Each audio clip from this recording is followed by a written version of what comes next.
Bonjour à toutes et tous. Aujourd'hui, nous nous attaquons à un antagoniste de légende qui a marqué les fans dès sa première apparition. Je vous parle bien sûr de l'apprenti du Seigneur Noir Dark Sidious, le bien nommé Dark Maul. Bienvenue dans ce troisième épisode de l'émergence des légendes.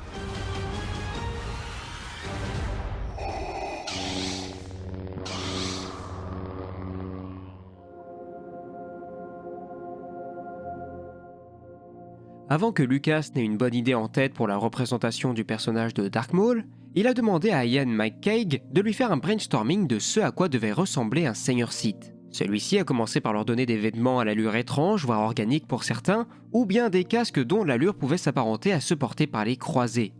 Il a également essayé plusieurs versions féminines. Lucas lui avait alors donné comme instruction de dessiner son pire cauchemar, ce qui a fini par donner la sorcière Sith, qui était tellement terrifiante que Lucas lui a alors demandé de dessiner son deuxième pire cauchemar, qui était, comme vous pouvez le constater, déjà moins terrifiant, mais ce design ne sera pas pour autant conservé, ce qui ne l'a pas pour autant empêché de le récupérer quelques années plus tard pour représenter Mertalzin dans The Clone Wars.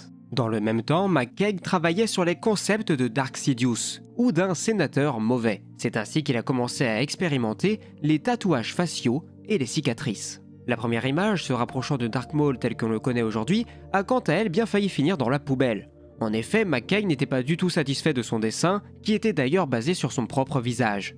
Mais sa colère lui a alors fait mettre de l'encre un peu partout, et c'est ainsi que le pattern de l'encre lui a rappelé les dessins préparatoires qu'il avait pu réaliser concernant le mauvais sénateur. Et c'est ainsi qu'est arrivée l'illumination. Dark Maul était presque né. Même si néanmoins au tout début, les protubérances au sommet de la tête de Maul n'étaient pas des cornes, mais des plumes attachées par des bobines de fil qui entaillaient la chair. On peut également trouver dans certaines sources que Lucas et McCaig ont utilisé l'encre à la façon du fameux modèle Rorschach, qui consiste à verser de l'encre sur un papier, à le plier en deux, puis de le rouvrir pour observer le résultat. Les tatouages faciaux de Maul seraient également inspirés de certains peuples indigènes du Brésil.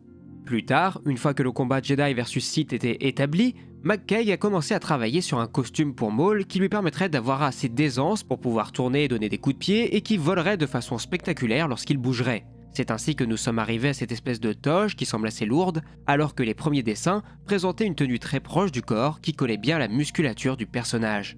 Lucas voulait un personnage dont le costume serait de couleur sombre avec des inspirations de guerriers samouraïs ayant un lien avec les cultures guerrières de l'Orient. Casté dans un premier temps pour être la doublure du futur comédien qui incarnerait Maul, Ray Park a fini par se voir incarner directement l'antagoniste du film. En effet, ses qualités, ses nombreuses compétences en arts martiaux, ainsi que les nombreux essais de costumes et de maquillage ont fini par convaincre l'équipe que Ray Park avait absolument toutes les qualités requises pour porter à l'écran le Seigneur Sith. Ray Park a d'ailleurs pu nous raconter, lorsqu'il a reçu l'appel du producteur Rick McCallum, que c'était le meilleur appel qu'il n'ait jamais reçu. S'entendre dire qu'il allait incarner le méchant d'un film Star Wars, qu'il allait être la personne qui allait terrifier tous les enfants d'Amérique, c'était formidable. Le tournage débute ainsi le 26 juin 1997 avec comme première scène tournée le moment où Sidious et son apprenti se déplacent sur un balcon d'un immeuble de Coruscant. Alors que la date de sortie fixée à 1999 approche à grands pas, le marketing finit par s'emparer de l'effigie du grand méchant de cet épisode, vantant tout particulièrement ses compétences au combat. Pour autant, les fans n'en apprennent que très peu sur ce personnage bien mystérieux qu'ils découvriront très prochainement sur grand écran. Le succès, le personnage de Maul le doit évidemment à son interprète, mais également au coordinateur des cascades du film, Nick Gillard, dont on reparlera un peu plus tard, qui avait déjà travaillé avec Lucas par le passé, notamment sur la série des aventures du jeune Indiana Jones. Dans La Menace Fantôme, Maul est un personnage dont le charisme transparaît uniquement par son physique et son comportement. Pour tout vous dire, il n'a que 3 lignes à dire dans l'intégralité du film si l'on exclut les divers grognements qu'il peut pousser lors des combats.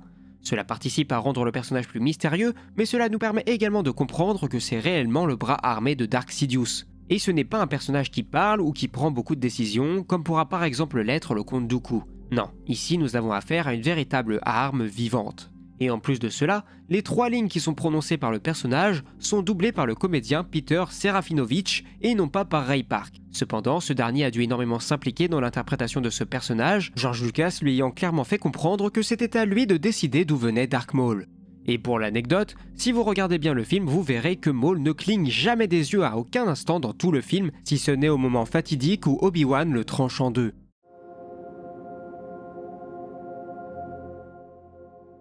Concernant le maquillage de Dark Maul, il a été supervisé par le maquilleur Paul Engelen, qui a fait sa première formation avec l'ancien de Star Wars, Stuart Freeborn. Ils ont ainsi utilisé un pigment à base d'alcool et l'ont appliqué comme de la peinture sur le visage de l'acteur. Nick Dunman, de son côté, avait produit plusieurs paires de cornes qui dépasseraient du crâne de Dark Maul. Et même si à l'origine, les cornes devaient avoir l'air de pousser à travers le crâne, mais Lucas aimait la petite zone surélevée autour. Les cornes pouvaient aussi être considérées comme des armes, celles-ci ressemblant tout particulièrement à des dents de requin. Cependant, pour éviter les blessures des acteurs, ils ont utilisé des cornes en caoutchouc sur lui pour les cascades et les scènes d'action les plus sérieuses. Enfin, pour que les dents de Dark Maul aient l'air pourries, une coloration acrylique a été appliquée, tandis que des lentilles de contact spéciales ont donné au personnage ses yeux reptiliens. Pour l'anecdote, Ray Park avait peur d'avoir l'air idiot dans son costume et avec son maquillage, mais une fois que les lentilles étaient placées et venaient prendre la place de ses iris bleus, tout fonctionnait à la perfection et la magie du cinéma opérait. Chorégraphié par Nick Gillard après avoir déterminé le style de combat des duellistes et avoir pris en compte le souhait de Lucas de montrer quelque chose de nouveau, car jusqu'ici nous n'avions vu que des vieux messieurs et des garçons inexpérimentés se battre au sabre laser, il voulait ici nous montrer quel était le niveau au combat d'un Jedi au top de sa forme. Pour les cascades les plus dangereuses, des doublures étaient évidemment utilisées. Cependant, il y avait une seule exception. Et vous le devinez, celle-ci était Ray Park. Même si Ewan McGregor et Liam Neeson ont performé les séquences les plus importantes, Ray Park étant à l'origine lui-même un cascadeur, rien d'étonnant à le voir exécuter les acrobaties les plus périlleuses. Finalement, le rendu du duel est magnifié déjà par la compétence des deux acteurs interprétant les Jedi, mais le fait que le Seigneur Sith soit lui-même interprété par un cascadeur ne pouvait rendre la chose que meilleure. Il ne faut pas oublier que Ray Park avait été entraîné à maîtriser 5 ou 6 formes d'arts martiaux, mais que c'était également un excellent gymnaste. Son professionnalisme motivait ainsi les autres acteurs à faire de leur mieux. Pour l'anecdote et lors des sessions d'entraînement, Gillard s'est aperçu que des petits bouts de shrapnel volaient quand les sabres s'entrechoquaient. Il a fallu donc modifier la composition de ces derniers pour éviter d'éventuels accidents. Ce n'était pas moins de 20 sabres qui étaient utilisés chaque jour, il a donc fallu embaucher quelqu'un pour construire les sabres sur le tournage, afin qu'il les répare plus vite que les acteurs ne les cassaient. Au final, cela nous amène donc à plus de 300 lames construites pour l'entièreté du tournage. Et justement, alors que le tournage du duel de fin allait s'étaler sur plus d'un mois, il fallait également penser à certaines cascades qui d'ordinaire auraient été permises grâce à des câbles, mais Gillard n'était vraiment pas fan de ces techniques qui selon lui ne rendaient pas la chose très crédible et les spectateurs verraient certainement le subterfuge. C'est pour cette raison qu'ils ont opté pour des espèces de propulseurs à air, je m'étendrai pas sur l'aspect technique, pour propulser les acteurs. C'est comme cela par exemple que Ray Park a pu réaliser ce genre de cascade où il est propulsé sur plus d'une dizaine de mètres. A noter d'ailleurs que la majorité de ces séquences du duel de fin ont été filmées par la deuxième équipe de tournage dirigée par Roger Christian, oscarisé notamment pour son travail comme décorateur sur le premier Star Wars. Après la menace fantôme, les fans rêvent d'en savoir plus sur ce personnage si mystérieux et si classe qu'ils ont découvert dans ce film. Lucasfilm ne tardera pas à répondre à leurs attentes en sortant divers produits dérivés qui raconteront le passé du personnage, comme le comics Darth Maul publié fin de l'année 2000, ou bien le roman Shadowhunter de Michael Reeves sorti en 2001. Pour autant, le personnage ne renaîtra au sens littéral comme au sens figuré réellement qu'avec la sortie de la saison 4 de Star Wars The Clone Wars, où nous apprenons qu'il a survécu à son premier duel contre Obi-Wan Kenobi sur Naboo, et qu'il devient par la même occasion l'un des antagonistes principaux de la série, allant même jusqu'à apparaître dans le dernier arc de la dernière saison, certainement le plus important et le plus attendu, où nous le voyons se confronter au personnage principal de la série, à savoir Ahsoka Tano. L'apparition de Maul à travers cette série accroîtra grandement le développement de ce dernier, lui donnant un vrai rôle à jouer au milieu de la guerre des clones, celui-ci venant même jouer les troubles faits entre la République et les séparatistes, ce qui poussera son ancien maître Dark Sidious à réagir. Pour son grand retour dans The Clone Wars, puis ensuite dans Rebels, c'est le comédien Sam Witwer, qui avait notamment prêté son image pour incarner Galen Marek alias Starkiller dans le jeu Le Pouvoir de la Force, qui donne cette fois-ci sa voix au personnage de Maul. Néanmoins, Ray Park reviendra en renfort pour le tournage de la saison 7 en participant notamment à la motion capture du combat, opposant son personnage à celui d'Ahsoka Tano. Concernant le doublage français, Maul est la plupart du temps doublé par Marc Bretonnière, doubleur notamment de Vrex dans la trilogie Mass Effect, même s'il est également arrivé à Pascal Germain, qui avait déjà doublé la voix de Tiber Zahn dans l'extension du jeu Impératoire, de travailler sur la voix du personnage, notamment dans la saison 4 de The Clone Wars. C'est cependant en 2018 que les deux hommes que sont Sam Witwer et Ray Park se sont associés pour nous offrir à nous spectateurs un Maul plus âgé comme révélation finale du film Solo Star Wars Story. Pour mener à bien cette opération, les deux interprètes ont eu leur mot à dire pour trouver comment incarner le personnage à la perfection. Ray Park est sans aucun doute l'image du personnage, mais dans le même temps, Sam est celui qui a le plus incarné le personnage dans The Clone Wars et Rebels. Par ailleurs, lorsqu'on leur a proposé de porter leur personnage à l'écran, les deux comédiens n'ont pas caché leur étonnement, mais autant vous dire tout de suite qu'ils n'ont pas hésité très longtemps avant d'accepter. Concernant le design à adopter, les dessinateurs avaient pour ainsi dire carte blanche, étant donné que Maul changeait de type de jambe à 3 reprises dans The Clone Wars.